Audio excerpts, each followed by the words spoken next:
Welcome back. Let's make sense of the sense. And retailers have reported a 60% increase in sales in the last 3 months, while the consumption has reduced by almost 5%.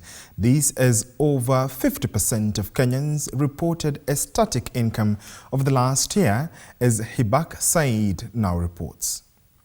In the last 3 months, retailers, especially in the foodstuff and essential goods sector, reported a 60% increase in sales. This was, however, poorly reflected for consumers due to less money to spend on these items. 75% of respondents indicated that their spending was influenced largely by an increase in the price of goods.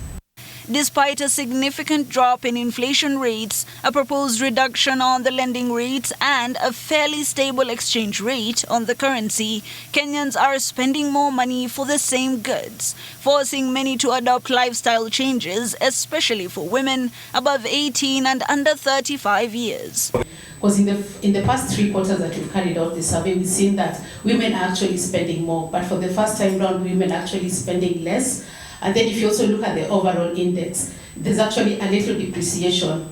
More people are spending more, but there's a depreciation in terms of if you compare this quarter and last quarter. Individual spending sub-index declined. It had a decline of around 3% in the third quarter of 2024. That was the first time we saw a decline in individual spending index this year.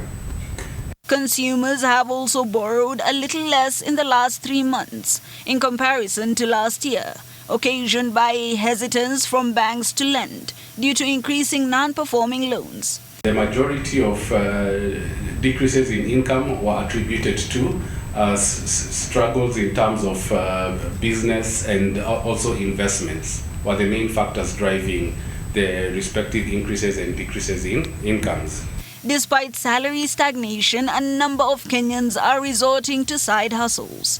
This comes in the wake of employers resorting to reducing or stagnating their workforces as taxation increases for the working class, a burden that is forcing Kenyans into the informal sector.